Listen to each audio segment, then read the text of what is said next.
Hi folks, hope you're okay today. This is Jason and love to everybody out there. I want to just share with you about the philosophy of testimony. Before I do, my website is jasonburnspreacher.com, jasonburnspreacher.com, Burns Preacher. And I want to talk about testimony. Be with you. And thanks for listening to this video. If you turn to Luke chapter 1, even as they delivered them unto us, which from the beginning were eyewitnesses and ministers of the word. Few pointers on this issue of testimony. It's when I'm on the streets doing street preaching, an argument, a historical argument. It's based on been done in the last few years on testimony. Testimony in relation to the ancient world and how the ancient world is based on testimony. So it's important about testimony because our faith in the Gospels counts. Is give you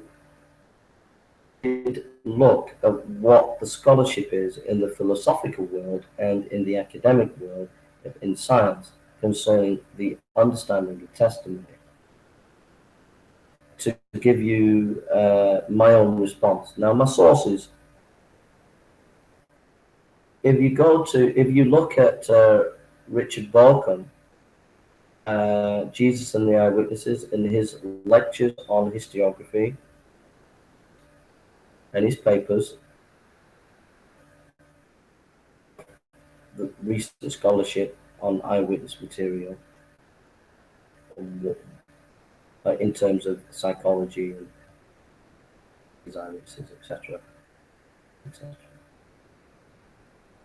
A different opinion, if you look at Bart Ehrman's book, Jesus Before the Gospels, he writes a lot about testimony there, psychology there, and he takes a very skeptical. Also, a scholar called Dale Allison, the seminary, has written books on this topic about eyewitness testimony. So you've got three shades, three different opinions about this topic there for you to look at. From a theological point of view, psychology, what current psychologists and anthropologists say.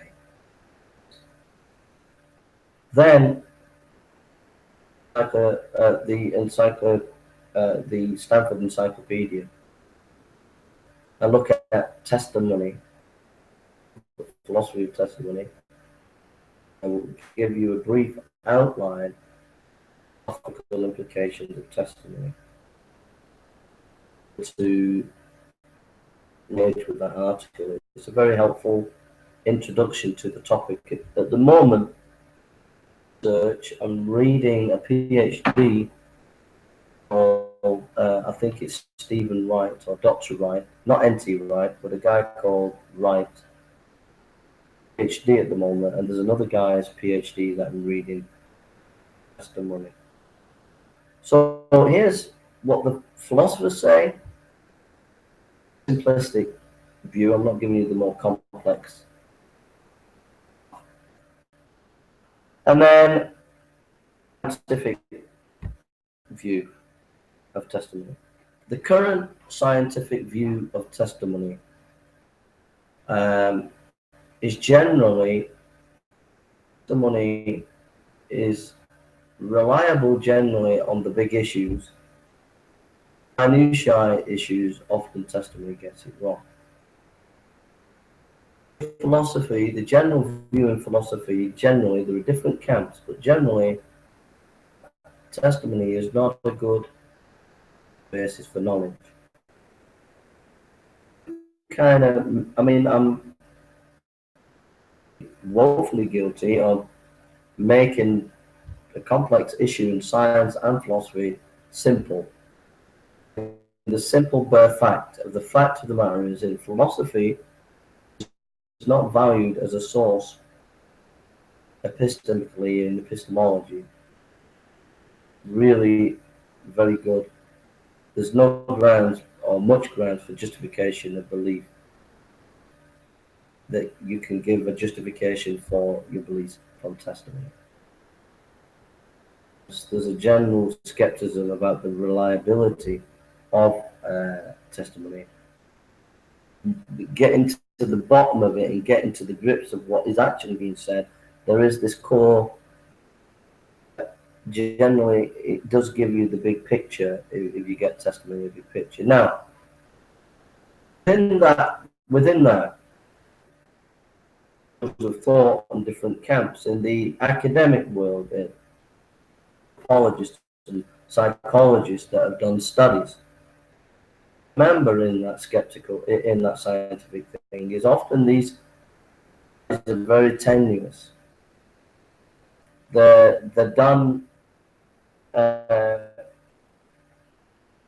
not done often in real life. The researchers making the research to point to a particular theory that they have. It's not an unfair criticism, it's a fair criticism. So a lot of this stuff that comes out about testimony is tenuous. So a lot of it you can take with a pinch of salt. A lot of critical reflection, you'll be able to break down a lot of these claims.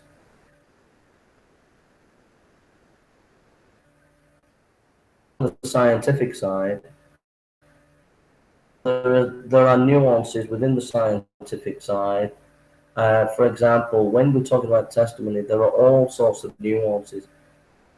Testimony, individual testimony, testimony for the courts, in practical everyday life, testimony under stress, testimony under grief. When we talk about testimony, we have to be careful of making it too simplistic. There's a lot of complex variants we have to look at and study. Testimony is not reliable, so why are you using it as an argument for the Gospels? From a scientific point of view, what you can say is, well, actually, it's a very complex subject that you're talking about, and it's very nuanced. And testimony for someone who's in grief, and you're more likely to believe, you're more likely to remember something in your testimony on the day you got married than say just an ordinary day and you've seen a car crash. Meaningful and important to you concerning your marriage. So there's issues like that. There's issues about grief, issues about the state of the mind of the person giving the testimony, memory, and how good memories are. There are issues about modern culture and cultures that are not modern, and is the ratio of memory testimony the same in a non-modern culture as in a modern culture, and that there is no difference, and that is the testimony memory are not very good, whether it be in non-cultures or very modern cultures. And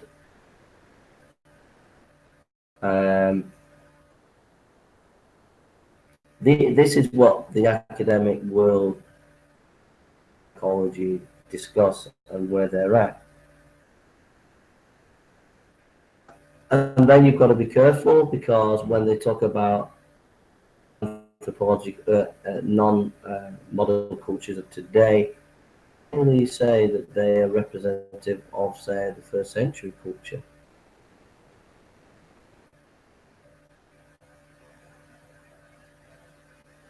In the area of philosophy, it said that, so that's the scientific side. What the scientific side of testimony is saying, but then I'm giving you some tools to break it down and to actually use it as a defense to defend the Gospels. That you can actually take it and extract something, defend the Gospels from all that. And I'm giving you 3 sources to go and study: Dale Ellison and Bart Ehrman. And then I would encourage you.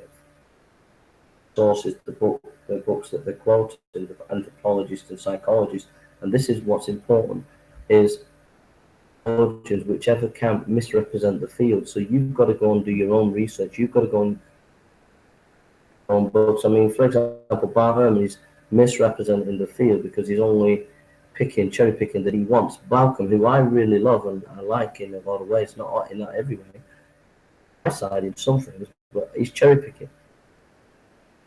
Do your own studies, your own research, and look at things in terms of psychology.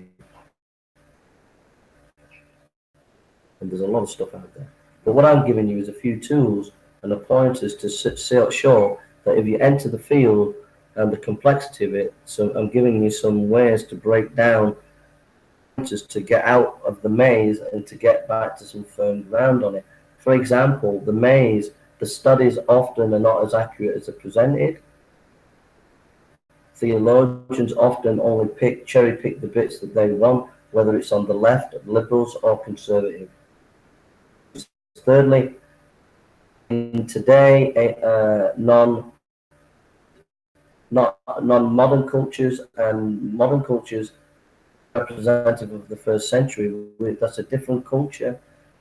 Scientific studies and anthropological studies have to be in that cultural context. You can't just technology today and then read it back into the first century. That's not a wise thing to do.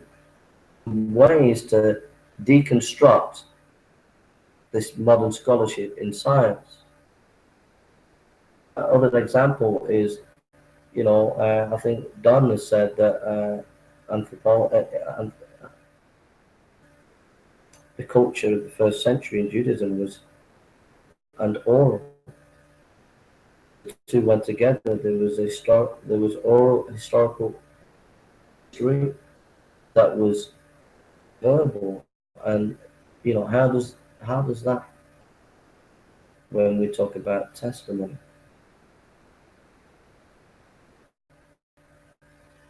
The other thing about the scientific issue is it doesn't take into question ethics and how that relates to testimony. There's very little study in the academic world, in science and in philosophy, how ethics and testimony, that's another whole area that is an area that has not been explored in the academic world. It's not been thorough. There are some philosophers and thinkers that have done it.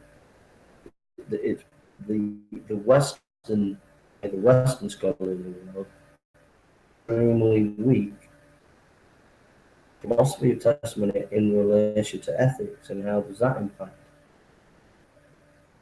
So the philosophy of testimony, and the philosophy of testimony is seen not as important knowledge. The idea is that you cannot know verification or justification, and I think that that there are lots of complex debates about internalism and externalism, verifying your beliefs. These are like philosophical terms.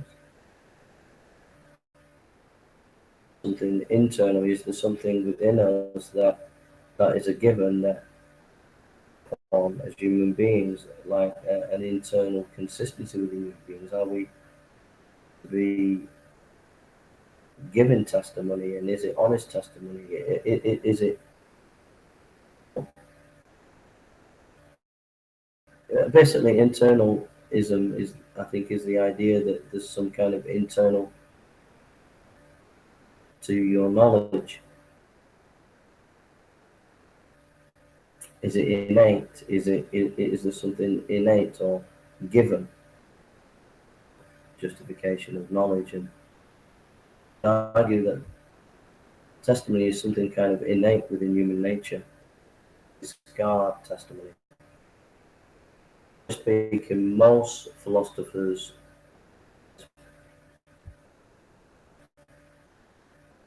objective kind of knowledge.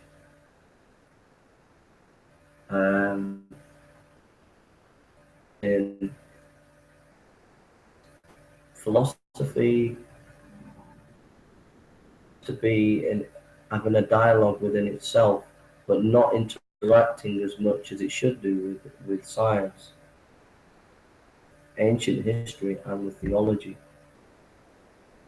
Seems to be at the moment. It seems to be very ghettoized in its own internal critiques and debates, which shows the shallowness of the debate, because philosophy, Western academic philosophy, is not open to new forms of critique.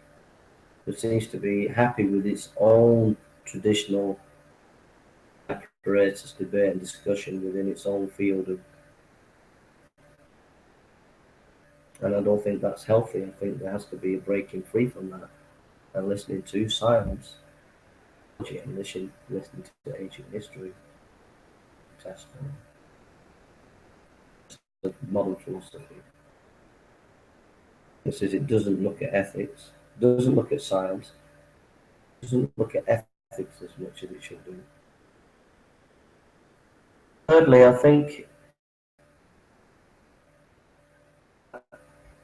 I do think that all knowledge at some point is of testimony, and I don't think the philosophers are really taking this and thinking this through properly, that philosophy, all knowledge at some point is based on testimony. All knowledge. Things and human beings have to testify to that knowledge. If you're doing a scientific study, physics or biology or whatever, and you do your research, you've done. So it's based on testimony, and then the other scientists have to look at your testimony, test it, and test it to see whether your testimony is reality. I think Western philosophy itself by testimony.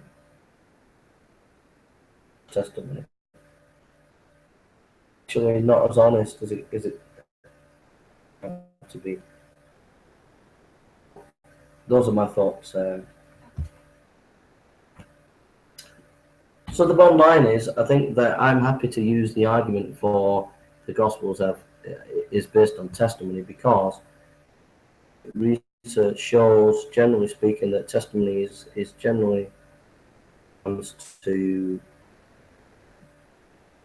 the big picture, generally where you can get a lot of thinkers coming to that conclusion. When you start to discuss the issue of ethics and testimony, come out strong there, because these people were honest people. That when it's negative about testimony, honest about the basis of knowledge, which is all testimony. I believe that the Gospels, being eyewitness material, and also the complexity of like grief testimony or occasion, how testimony works in the ancient world. You cannot use modern thinking to try and ancient history. You have to look at ancient history in its own cultural context, and when we do that, our better memories that they did record, as well as then there's to doubt the testimony of.